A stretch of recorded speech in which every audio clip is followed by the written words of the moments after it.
and welcome to The Wide Angle, a show which considers vital issues in the media. Today we'll be discussing tolerance, an issue which has really come to the fore in the wake of the terrorist attacks in London and Manchester. Joining us to discuss tolerance today, on my left we have Rania Hafez. Rania founded Muslim Women in Education and is a regular political and cultural commentator in the media. And on my right we have Dolan Cummings, who's an Associate Fellow at the Institute of Ideas. And his novel, That Existential Leap, a crime story, has just been published. The volunteers joining us today are Marissa Pereira, Danish Cairo, Nina Markovic-Obiago and Tom Kennel. To start us off, let's watch a clip of Theresa May's response to the London Bridge attacks. There is, to be frank, far too much tolerance of extremism in our country. And we need to live our lives not in a series of separated, segregated communities, but as one truly united kingdom. So, what do people make of May's statement? Can we really have too much tolerance? Where she might have had a point if she'd said there's too much indifference to extremism or lack of interest. She's getting at the idea that there's a kind of politically correct reluctance to talk about it. We'd rather not get into it. But I think that if we did talk about it, where we start making more distinctions about what type of extremism, not all extremism does result in terrorism. And also, if we go back to the word tolerance, I think there's a difference between private tolerance and public tolerance. And I think what she's referring to here is public tolerance. And by that I mean our laws. We have laws and rules that actually govern how we treat each other in society. And I think on a private level, I could be intolerant of all sorts of things, as long as I don't go out and try and harm those people who are different to me because I'm intolerant of the way they dress or what they eat or whatever it is. I think that's a private matter. When Theresa May said there was too much tolerance, I thought she was completely missing the point, really. She's conflating non-judgmental indifference, basically. She was talking about living less in divisive communities and so on. And I think she has a point there. But then she kind of failed to address the point that actually it was the British government that for the past few years has been promoting multiculturalist policies. What they do is basically promoting non-judgment, where we have communities living alongside one another and you can't say certain values are superior than others. And I see that as the problem, actually. I almost want to find out, how do we recuperate the meaning of tolerance rather than mixing it up with multiculturalism, for example, which I think is actually doing real damage? I think we can clarify the situation by saying, what does intolerance mean? So what did she say? If there's too much tolerance, we should be less tolerant.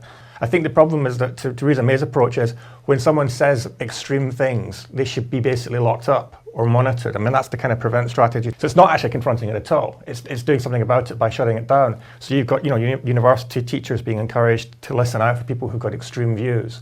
It's very rare that they're going to be justifying terrorism, but maybe they'll say Islam is a superior way of life, that the caliphate is a desirable political end. That's a political view. You might consider it to be extreme, but I don't think it's going to help things to shut people down when they say those kinds of things. Historically, certainly within Europe, the idea of tolerance, the idea that tolerance is a virtue, and in particular religious tolerance, was a response to centuries of religious conflict. And tolerance was the solution to that. So then it seems very bizarre to suggest that tolerance is going to lead to conflict. It's a lack of tolerance that leads to conflict. Basically, after centuries of war, people kind of figured out we're going to have to put up with the fact that we don't agree about the correct form of Christianity, let alone other religions. And that came to be seen as, well, we can talk about it, we can coexist, and it's not something that we need to be fighting over all the time. That's the model of tolerance. I think we can continue that. In retrospect, you say, well, couldn't you figure out quicker that killing each other is not the solution? But actually, it turns out, no, it did take an awful long time. But I think it's a lesson that we should at least have learned. We don't have any excuses. Can I come back to what Theresa May said, where she was saying there is too much tolerance? Actually, there is complete intolerance, because I work in the public sector and there are some things you're not allowed to say, you're not allowed to challenge. We have had all these rules and regulations that shut us up. And I think unless we have more tolerance of allowing people to speak their mind and to be able to be challenged and to be ridiculed if people want to ridicule. I prefer a reasonable debate. I think then we're going towards the right path, but I really disagree with Theresa May on that completely. Do you think to have a more tolerant society, there's also needs to be more trust in us as individuals? As a teacher in higher education, there's no trust that as a professional, I can tell my student when they're doing something wrong. The idea even I have to couch it in certain terms. Yeah. You're absolutely right.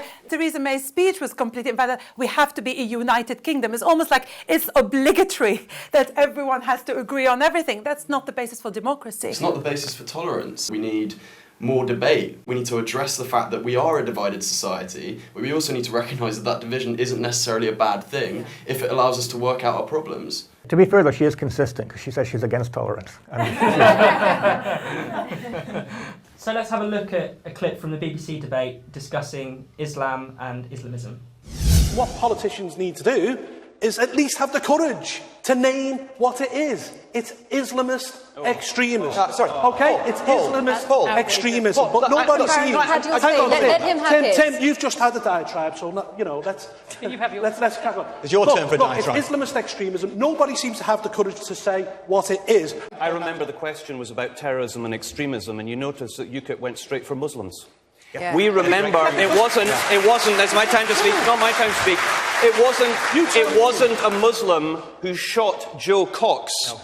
So I feel quite shocked that, that someone that is taking part in a discussion is not able to say Islamist because of the political correctness and the kind of society we're living in, where freedom of speech is clearly being constrained and you can't criticise any culture, you can't criticise any group in society. And that's quite shocking. But what preoccupies me is the fact that the more license you give to people to be offended, the more offended they will feel. And you see the extreme of this when, the Charlie Hebdo attacks in 2015, when a gunman felt offended and decided to kill journalists because he felt that Islam was being mocked. He felt offended and he just killed people. And that really, really shocks me and really worries me, that it's a very thin line between being offended and suddenly. I can't speak for people who make a decision to kill. I don't think people just get offended and kill. But you're right about connecting it back to our discussion about tolerance. Part of tolerance is actually that you will be offended. And that's part of a democratic society. I think with Paul Nuttall, I have great problems when people start talking about Islamism because I don't think they know what they're talking about. Because we're talking peaceful versus kind of radical. And I think that's the problem. I definitely think it's wrong to have a dichotomy between extreme and moderate. And extreme bad, moderate good, that's fine. I think Theresa May, when she said there's been too much tolerance, was alluding to a debate within security circles about Islamism, because for a long time there's been a rough consensus, which makes sense, that as long as people are non-violent, they can say what they want and think what they want. So if you want to, a group like Hizb ut-Tahrir, which is active on some British universities, argues for a caliphate, argues for political Islam and against liberal democracy. I think most of us have taken the view, well, they can argue that, we disagree with them, we'll argue with them, but they shouldn't be treated as terrorists. So I think, yes, tolerate, argue, but also make a strong distinction. When people start advocating violence or partaking violence, that's the important line. To go back to the old idea of the harm principle, John Stuart Mill's idea that you should tolerate just about anything that doesn't cause harm to anyone else. To bring it back to the clip, you could see how clearly Paul Nuttall was being vilified for using this term, Islamist. And Angus Robertson, at the end, really was desperate to not talk about the Manchester and London attacks, but big up the killing of Joe Cox, because then he can spout off about the far right, which is a much more sort of comfortable territory. I mean, what do we make of that? Why are we uneasy when it comes to Islam? When we're talking about other religious extremists, everyone calls the mad people who stand outside abortion clinics protesting and harassing women, we call them Christian fundamentalists. We don't have any unease about us saying that. The paedophiles that were discovered in the Catholic Church, no one says they're not Catholic or, they're practicing some sort of perverted But we do have some aversions, and I think there are two aversions. One is to calling particular kinds of terrorists, especially white supremacist acts of terrorism, as terrorism, that often aren't called as such within the media. But even surely in raising the spectre of the far right, in terms of the people who have been killed by it, certainly in the UK, one person has been murdered as a result of a far right attack. And people even, will then talk about Anders Breivik, from years and years ago. It's a way of trying to say, let's not talk about Islamist terrorism. There are these other problems. Stop asking questions. There's always this temptation to say kind of equal opportunities terrorism, and you get terrorists from all kinds of different traditions. Many of the people committing terrorist atrocities, particularly in the West, some do have political connections, some probably have mental problems. But that doesn't mean Islamism doesn't have any role to play. Why is it that people who are disturbed and alienated in these ways are drawn to this particular ideology?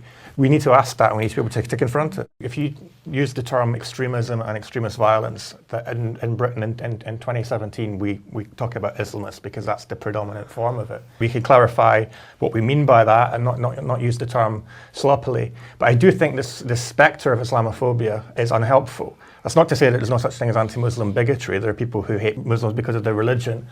Whether that's a phobia or not, I think it's well, no, it's not. It's a prejudice, and I think it should be confronted as such. But I think to constantly fear that the British people are going to be whipped up into Islamophobia, it just hasn't happened. If we're going to be blunt about it, Islamist ideology is a bigger problem than Islamophobia, and probably that's true for the Muslim community. Certainly in terms of the Middle East, Islamophobia is not the big problem in the Middle East right now. But I don't think we should pretend that why would you randomly pick on Islam? I find the whole term Islamophobia really sort of problematic. I'm an atheist. There are lots of religious practices that I want to criticise and I think are worthy of ridicule in just about every religion. But when it comes to Islam, criticism of Islam, it gets pathologised as a phobia, and I find that really, in and of itself, striking. And then, of course, it's used to shut down debate. I agree that it can be used to shut down debate. I think maybe why we have something like Islamophobia, we have this tendency to conflate the religion and race when it comes to Islam, and I think the British public in general have a very racialised image of what Muslims look like, who they are, and that's problematic in that it can cause prejudice towards people who aren't Muslim whatsoever. They have no connections to Muslims, etc. So it's problematic because they're kind of intertwined, and maybe that's an element of Islamophobia. Also, I think as a British society, we do have a history of being Islamophobic in a sense of we have committed atrocities on people, on Islamic communities in the past. And for me, I think that that fear of not wanting to be sort of perceived in a certain way by the rest of society has had a very serious impact on the way we're able to bring this kind of thing to public debate. Islamophobia is not the driver of anything, and Islamophobia is certainly not the driver of colonialist expansion. It's not the driver of the Iraq war. We need to be careful about calling Islamophobia a motive for anything. Actually, I have a great faith in the British people. That doesn't mean there aren't pockets of anti-Semitism, there aren't pockets of Islamophobia, and some people literally absolute fear, don't want anything to do, don't even want to know about them. Luckily, they seem to be isolated pockets, and the more we have discussion and debate, the more we can actually present arguments against those. So let's move on to look at the public responses. Here are some clips. I'm here today to show my support to everyone who has been affected by this atrocity. Our unity and love for one another will always be stronger than the hate of the extremists. You can sing your fucking ISIS song, you can sing your fucking ISIS song, you can sing your fucking ISIS, sing your fucking ISIS, sing your fucking ISIS song, So two really contrasting responses there to the terror attacks. First of all, what do people make of these calls for love and unity? Public banding of people together against that extremism is great because ISIS have explicitly said that they want fracturing of the West. So having these kind of public shows of unity I think is really important because it genuinely brings people together but also sends out a strong message that these terrorist incidents aren't working in the way in which the perpetrators want them to. I disagree with you. I think actually we need more anger. Love is not going to sort out this issue that we are facing right now, which is why are young people that are born in this country that feel the need to kill another human being? I mean, it's so inhumane. So I think we need more anger, and that's why I love the second video because people are saying, look at us, we're having a drink, we're having fun. This is our, we are in a country that is free, and when you try to curtail our freedom, this is how we react, this is how we respond. More liberty, more freedom, and more fun. And that's how we should respond to every single terrorist attack. I think that the sentiment of love and unity is all fine and it's understandable. It's understandable that people want to express their feelings on the matter. But I guess the problem is there's maybe a hint that there's a kind of policing going on there as well, that this is the acceptable response and there might be an unacceptable response, which is more what Marisa's talking about. Particularly when you talk about unity, they say that they want to divide us, we're not going to do it. They want us to be kind of racist and anti-Muslim, but we're not going to do that, which is great, that's fantastic. But the sort of subtext is, well, someone out there might be wanting to be racist and anti-Muslim, and we must sort of preempt them. There's almost a kind of emotional correctness around it, which I think is more of a problem. But I wouldn't want to kind of attack anyone who wants to get involved in these kinds of things. It's quite understandable. But just to say that there's a range of emotions, grief, anger, both are acceptable, and we shouldn't be saying that one rules out the other. That was my feeling at the time when the atrocities happened. And in particular, London Bridge, Southwark, because it's what, it was so personal. It was, where I hang out, where my daughters hang out. And my worry is when the anger becomes more than private and becomes public and becomes group anger, who is it going to be directed at? Yeah, we are all going to feel angry, but how are we going to direct that anger eventually, productively? I think on the one hand, I do agree that we need to be careful about where this anger gets directed. I don't think we need to sort of understand the British people as this kind of angry mob, stick ISIS up your arse. We don't need to look at that as a potential for violent action against peaceful Muslims. I just think it's an expression of energy, and I think that's a good thing. What I meant was that, this call for unity and love and so on is more about suppressing tough questions. That's what I'm worried about. It's turning this act, which is horrendous, into a normal thing, as if let's carry on and ignore all those big questions that we need to ask and debate. I agree with that, and I think it's absolutely right for people to express themselves how they wish if they feel sad and they want to mourn, and the One Love concert in Manchester organised after it as a show of defiance to uphold our freedoms is all a good thing. But there is a desire in these calls for unity, in these calls against so-called hate and a call for love. There is something quite suppressive in that. I really, really hate Islamic terrorists. I don't love them. I don't want to embrace them in any way. So I do find it strange that... But nobody is asking you to embrace them. When we say we should all, we should respond with love, who are we talking about? I'll give you an example. So 2 days after the bombings, an ice cream parlor in Baghdad was bombed. Now, this in Baghdad is very clear. It's Sunni and Shia. But the response is, do not look with suspicion and hate at your neighbor who might be a different sect. Because at the end of the day, we don't, we all hate them. Of course, we all hate them. The response of love is to actually say, let's reach out and support each other, because sometimes there are loads of questions, but we don't have answers yet. Yeah, I think the unity message is double-sided. On one hand, yes, of course, we don't want to divide between Muslims and non-Muslims, but it's almost saying you should have a political response at all. Might you be angry with the government or the police? Is it really necessary to put all these stupid barriers on bridges? Am I destroying the spirit of unity by raising these questions? I think we have to have a political response as well. There is a kind of emotional correctness, as I say. Someone wrote an article afterwards saying it was great, it brought people together and people talked to each other on the tube. And I thought, hang on, talking to each other in the tube, they are destroying our way of life. It's all right for Londoners to be divided and angry and so on, and to have different kinds of responses and to be arguing and political about it and saying, well, this keeps happening. And just having vigils and stuff isn't going to fix it. To defend vigils, they're not there to fix terrorism. They're to help people feel better about it. But that can't be our only response. Yeah, but one doesn't preclude the other, and we always have both, and there's nothing wrong. But we don't have both. Yes, we do. We have the talks within the media. After the bombings recently within London Bridge, it was mostly a political response, particularly in light of the election. What Theresa May's failings to deal with the terrorists, despite the fact that she had knowledge of 2 of the terrorists and the police were aware of them. So we have had a very politicised debate around the attacks recently. I think we need to be critical always, though. I guess I just don't want to lose the momentum that could come from anger or our kind of spontaneous responses from this. If that drives us asking hard questions and asserting our values and all of these other things, then the call to sort of calm down those urges to be more reflective can only be harmful, I think. Okay, so let's move on. Let's take a look at some clips talking about the security aspect. We cannot allow this ideology the safe space it needs to breed. Yet that is precisely what the internet and the big companies that provide internet-based services provide.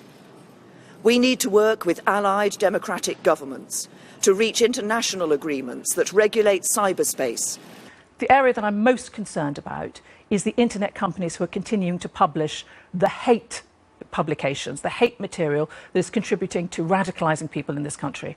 So we're continuing to build on better relationships with the internet, to ask them, as the experts, to make those changes so that people don't get radicalised and the terrorists don't have somewhere to hide. In light of what we are learning about the changing threat, we need to review Britain's counter-terrorism strategy to make sure the police and security services have all the powers they need. And if we need to increase the length of custodial sentences for terrorism-related offences, even apparently less serious offences, that is what we will do. I think we should frankly be alarmed at Amber Rudd and Theresa May's emphasis on limiting our access to ideology on the internet, because fundamentally it is not recognising the history of radical thought. Since when has limiting availability of radical thought suppressed it? It's only exacerbated the problems. When Theresa May called for more police and the army to come out and to be in the streets to make us feel more safe, I agreed quite strongly with that, because basically she is changing our public life in response to terrorism, and we can't do that because that is doing the job for the terrorists. They accomplished what they wanted, which is making us scared. And also in terms of censorship, of course I disagree, because censoring is never the way forward. And Theresa May, to be honest, doesn't really have a good record when it comes to free speech. She wants the whole country to be a safe space. I agree, you can't shut down terrorism through censorship on the internet. It's people seeking out the information. I doubt it's terrorists being fed information which then causes them to go out and commit radical terrorist acts. And I think Theresa May is quite frankly using this as a scapegoat for her censorship agenda, which she's had for a very long while. You know, we're talking about people who are looking out for information, as Nina said. To get to that stage, they're already just very alienated from British society and clearly very angry or disaffected or whatever. And you know, trying to shut down the internet doesn't deal with that at all. So that's why I also think it's a mistake to just think it's all about policing. I don't think flooding the streets with police is going to help either. There's a political issue there of confronting these ideas and taking them on. Of course, they should be trailing anyone they think might actually be involved in terrorism, but that doesn't necessarily mean extremist ideas or videos or whatever. The other really weird thing is this fetishizing of police responses is talking about longer sentences, even for minor terrorist offences, she said. I mean, what on earth is a minor terrorist offence? You know, either you're forwarding a video on. Well, exactly. Yeah, in other words, not a terrorist offence at all. So the distinction has to be made between something that involves violence and something that doesn't. They blur that line, so they think that they can take the police response, which is to do with locking people up, shutting things down, and push that all the way back to the ideology, as if you can defeat an ideology with the police. But the problem is that they've already done that. They've already pushed it. There are loads of people who've been apprehended and arrested on the most spurious reasons, like 3 men in their 30s who were camping. And because there were Muslim men camping, it was seen as suspicious. When you start somewhere, where do you stop? And the problem is it's a never-ending censorship route, and that cannot be acceptable. That clamping on our freedom of expression and freedom of thought is exactly what those terrorists wanted. I'm also really interested in the way they describe the potential terrorists, like they're being groomed, you know, there's this whole language of pedophiles and also in terms of vulnerable. And it's really interesting because most of them actually, they're very well educated, they're coming from middle class families and so on. And it's almost like we've given up on this idea of free will. We have completely given up, which is why, for example, you see the hate preacher, Chowdhury, in prison just because he said, he supports ISIS quite openly. Can we tolerate hate preachers? Because I think we should, because they're not acting on it, they're just stating what they think. I think part of the clamping down on freedom of speech, freedom of expression and freedom of exchange of information is part of the intolerance that Theresa May was talking about earlier. I think it is in the same vein, it's her policy, which is to shut down debate, shut down any discussion, at the same time creating those so-called safe spaces where only people who agree with the orthodoxy of the time are allowed in. Yeah, I think if we're going to understand extremism politically, you have to move away from this model of a cancer or a virus or grooming or these kinds of things and have a more old-fashioned idea, which is recognizing it's propaganda. Propaganda are advocating a particular worldview and political agenda, and the way you fight propaganda is with propaganda. And I think that's how we have to tackle it. If you want to defend Western liberalism, then you have to defend Western liberalism and make a case for it. And I think the problem is a lot of young people growing up in Britain today will only have heard the self-criticism of Britain. They hear about our racist and horrible imperial past and so on, and it's important that they should hear that. But they should also hear what it is that we believe in. We don't all believe the same thing, but some of us believe in more freedom than Theresa May, for example. And we should be able to make that argument and say, well, we actually believe in free speech on the internet as well. So it's not really necessarily about British values in the sense of something that Theresa May would sign up to, but it's about arguing for freedom and for a kind of a civilization based on things like tolerance, freedom of association, freedom of speech, freedom of belief, all of those things. And if we don't actually make the argument for them, then people will not be exposed to them. If all you get is wishy-washy, self-apologetic stuff about the West on one hand, and then what sounds like pretty robust, tough Islamist ideology, maybe that's the attraction. You know, it sounds like they actually believe in themselves. Well, that's a fantastic note to end on. Thank you for watching The Wide Angle. Thanks again to our special guests, Rania and Dolan, and to our volunteers. If you'd like to take part in the next edition of The Wide Angle, please send us an email and also subscribe to our YouTube channel.